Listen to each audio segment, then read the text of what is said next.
Not even the depths of hell could have forged a diamond this special.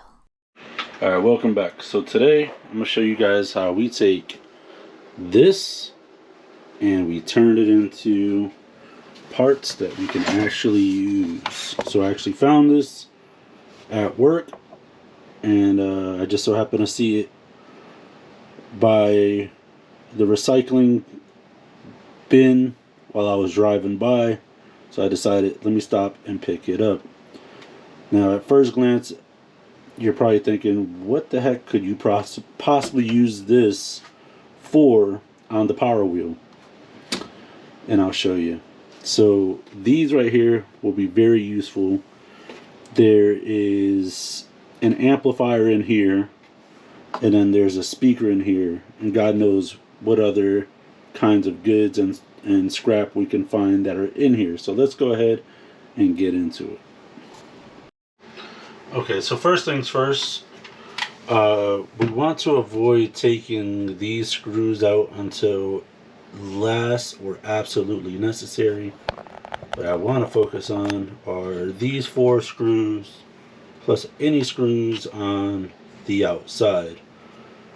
And then we'll get to these a little bit later when it's time to remove this unit from the rest of what's inside. So let's go ahead and get started.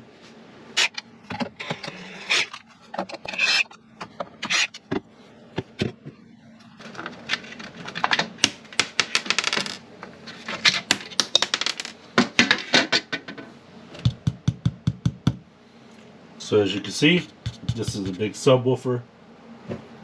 We're going to remove this by removing the 4 screws.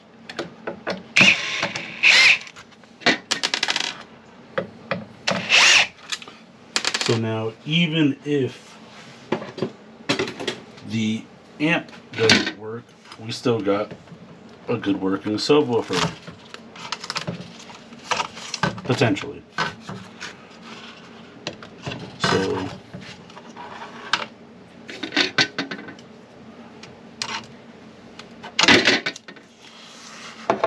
So now we got this big subwoofer with this really big magnet on the back. I'm not sure how many watts this thing is, but that's okay. We'll put it to the side for now, because that isn't what we're really here for.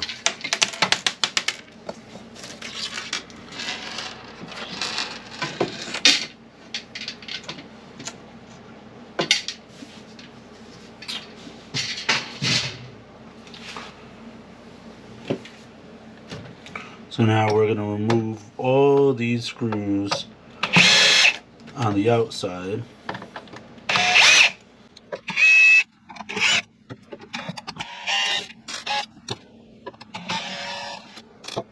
And we will see if that unit comes out. I'll have a flathead screwdriver. Put it in the window. And sometimes these screws can actually hold this whole outer plate to a unit that's on the inside. But, oh, that one. And maybe this one? I don't know, we'll see. So it's still in there. So we're going to remove these just in case.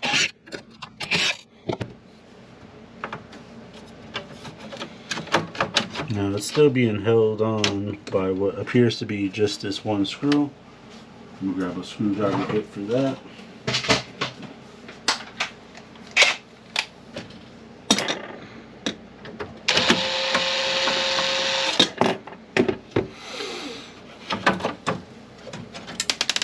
Yep, just as suspected.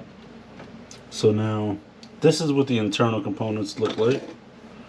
And now we gotta figure out how to get this whole thing that's inside of here to slide out.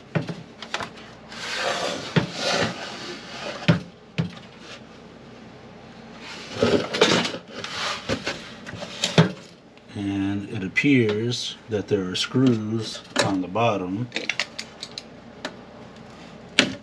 Sometimes there are screws hidden under these things, but based on the footings, it doesn't appear so. So what we would do is remove, you gotta remove these to get to the screws that actually hold it in place. What's another good thing about this is when you're building something, hold on to these little screws, because these little screws could come in handy for a different project. So I normally have like a bucket, or something to hold all the screws, or a tote or a bin, or that holds all my smaller metal fasteners and stuff like that, because you never know. You have no idea when you're gonna need them.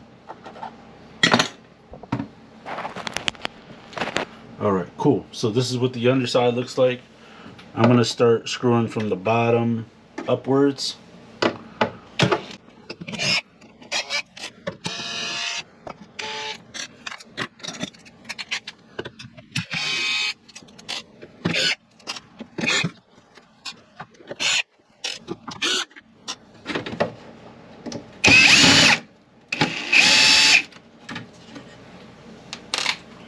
Alright, so now that I've removed all the screws that I can see, this whole unit should be ready to pull out.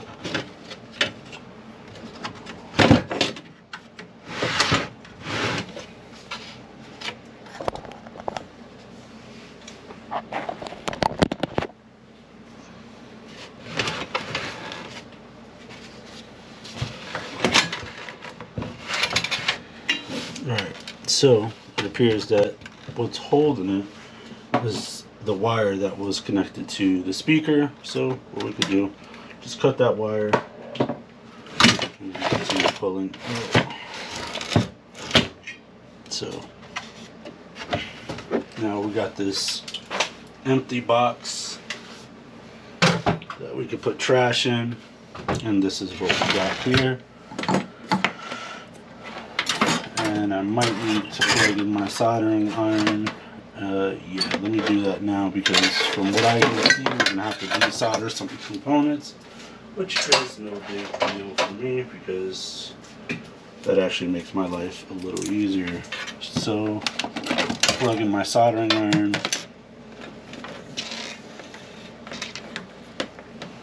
And I'll show you guys a thing or two. This is what's fun about working on projects at home. Because then I get to show you guys some stuff. So what you guys are looking at here, this is a cooling fan. I could tell that this thing really didn't get much use, because the fan is really clean. Even if it were just a little dusty, I mean, that's nothing compared to my older sound systems and stuff like that. So there isn't really a lot to take off of here that I could really use. But this piece in particular, and then this is a transformer, so that's scrap copper. I would have to break that down some more. There's some copper in here. There's copper in here. This might have some silver or gold connectors on the inside. Inside of this little black chip, there's gold bonding wires. Inside of here, there's little gold bonding wires. Other than that, there really isn't much value to the board. So what I am going to do is I'm going to unscrew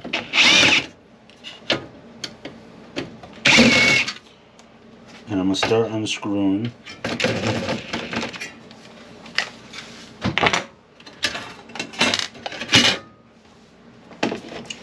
And also what I'm going to do is pull these connectors up. That should release the fan. Put that to the side for now. Perks of having a really strong magnet: they collect all of your screws. Cons of having a really strong magnet: they collect all of your screws. So I'll find a little Ziploc bag to put these in for now.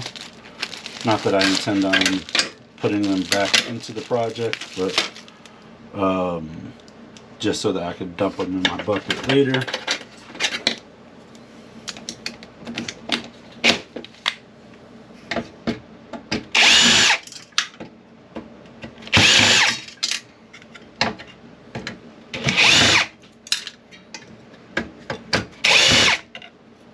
Might seem like a lot of work just for the part that I'm going to be needing, but yes and then no, because once you guys see what I'll be using this part for, it's all gonna make sense. So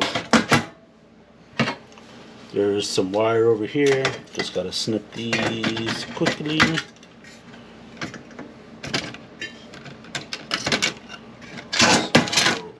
And then this ribbon wire you can pull right out. I used to scrap computers, so I'm well aware of what these pieces are called. So any and all screws I want to take out of here just because it makes my life that much more easier. And this is a big steel plate. And again, all of these screws. I actually have a Shark vacuum, which is like a Roomba, and I actually put some neodymium magnets underneath it one time because I was doing so much scrapping out in my spare time that,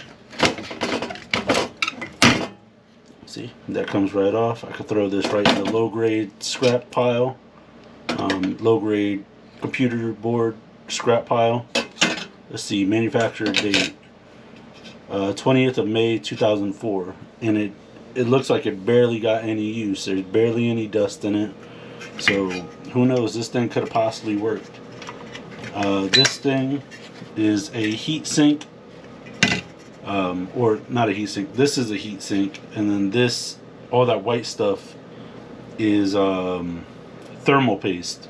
So what they do is whenever this board starts to conduct heat, this big aluminum heat sink with the fins will draw the heat out. I'll double check to make sure that is in fact aluminum. It is. So you could throw that right into your clean aluminum pile. And thermal paste, you could remove that with just regular 90% rubbing alcohol. So anything else that might get in the way of what I'm going to be doing, just remove that as soon as you can. Thermal paste, you know, don't eat it, but it's not really harmful to your skin. So I'm not really going to need this, and I feel like this is going to get in the way, so I'll just snip the pins really quick. Or what you could do is just keep bending back and forth, and it'll eventually break free. Normally if you do it to the extremes. 3 hours later. These pins are a little resilient. A few minutes later.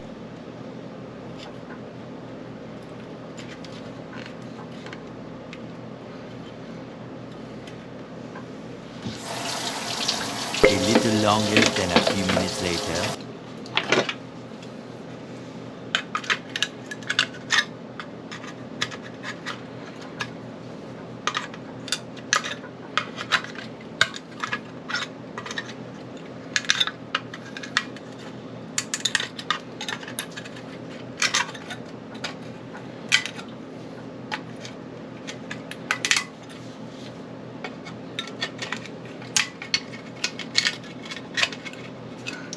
The next day.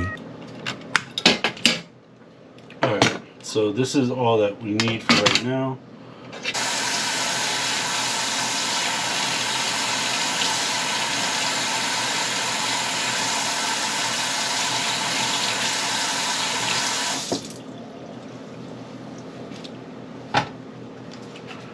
You can see that there's a dark area over here, so maybe one of these little components fried. Not really sure. Alright, so the whole purpose of me taking this thing apart is to get to this. And the reason why I want this, and everything else is just a bonus. The reason why I want this in particular is because I can actually wire it so that the 12-volt battery that I'm going to be using on my son's truck, these are all little accessory terminals I can plug into it. So I'll show you what I mean. Alright, so what I do is I just took it and snapped it off backwards. Now what I can do is finish cleaning up this bit and just snapping off everything that isn't gonna be of use, which is the majority of this circuit board. All these little silver pieces you can leave on for the most part, and I will show you.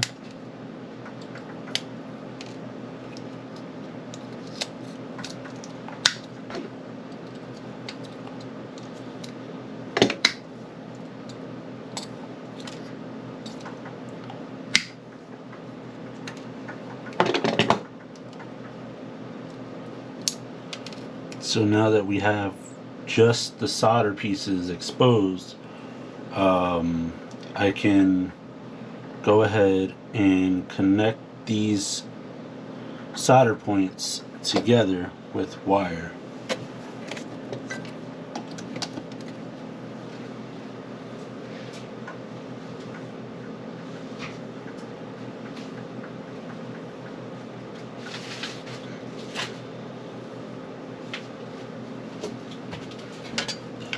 And instead of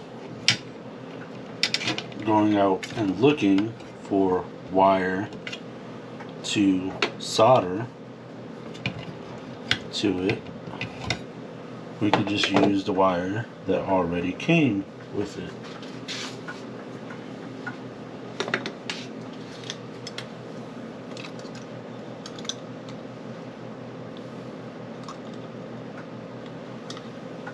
So what I'll do is I'll start stripping the wire, and kind of want to measure how much wire you're going to need.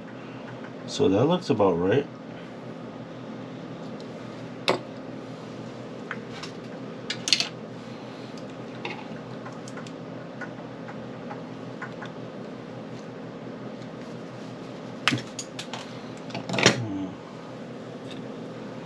And I will get the soldering iron prepped.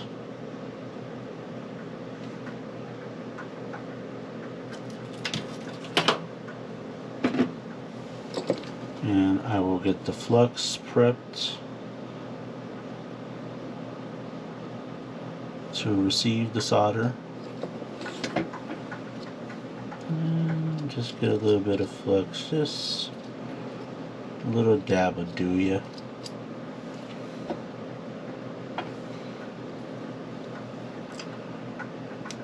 So as you can see, these long pins here all run up 1, 2, 3, 4, 5. Yep, so there's 5 pieces, so 1, 2, 3, 4, 5 that all run adjacent to one another. And what we want to do is solder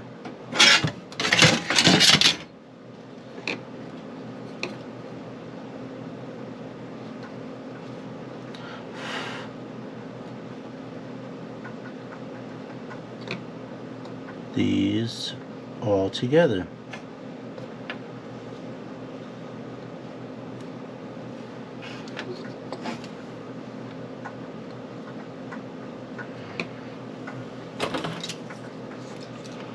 And what I will do is put a little bit more solder on here.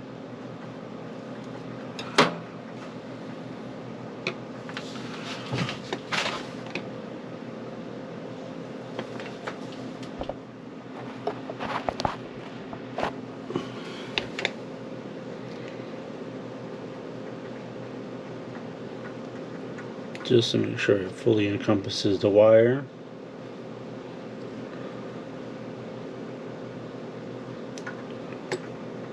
Like that one, I don't think that one's bonded.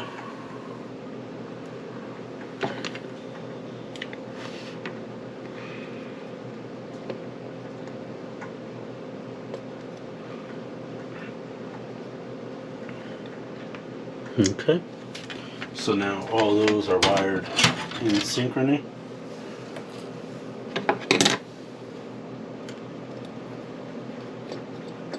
Cut the excess, and this looks like it just might be enough. So what we're gonna do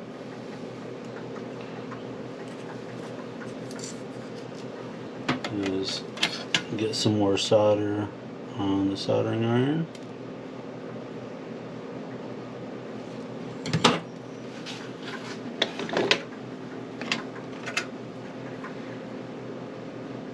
And we're going to connect these.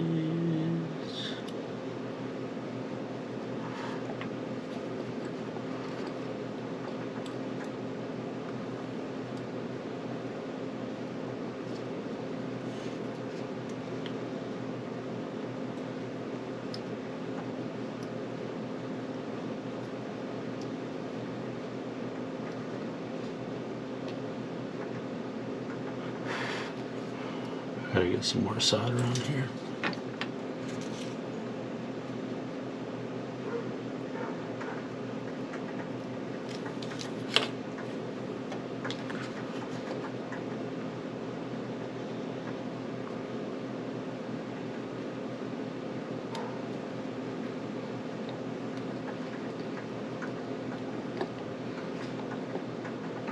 Looks like we might come up just a wee bit short.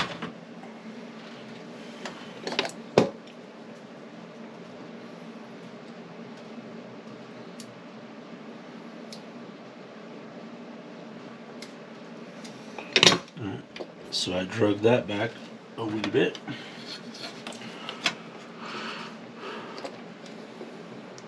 So that way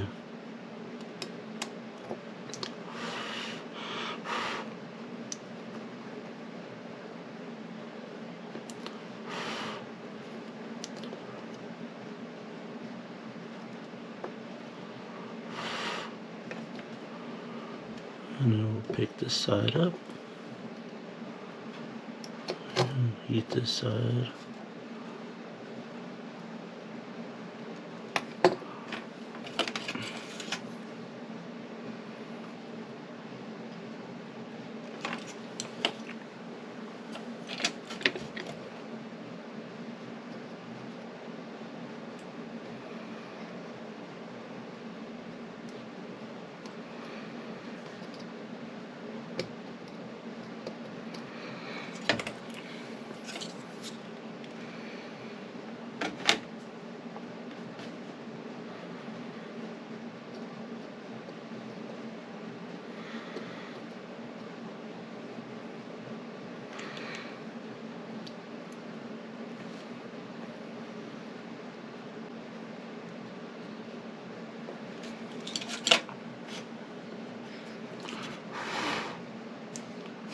Alright, so now these are all soldered together, and I could just snip it off at the end, and I'll show you guys the final end result.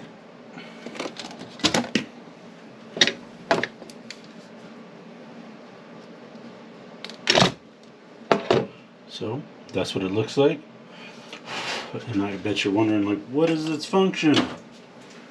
I will show you. So in theory, obviously, I'm not doing this live, but I'm testing it for you guys. The reason why I pulled this off of this whole apparatus is so that you could use this almost like a server. So you got your 12 volt power source, power is off at the moment, and let's say you wanted to plug in multiple devices without having to tape them or anything like that. So snap those on there. That's fit tightly. And then you got your first device, red with red. Right? And black with black. So now, oh, I squeezed the wrong one. So red with red, black with black. And as soon as I power the battery pack on, the light should go on. Bang. So now I got 5 other servers or 5 other slots that I could plug devices into. So I got this for free, but this is like priceless right here. And I have little screw slots so I could actually screw this inside of the power wheel and plug other devices into it. So the strobe light kit or the power for the horn, it's all going to get ran off of this 112 volt battery until I upgrade. So that was the whole purpose for this, and then I got some other cool stuff to show you in another video, so stay tuned. Thank you guys for watching. I'm going to go install this inside the truck right now.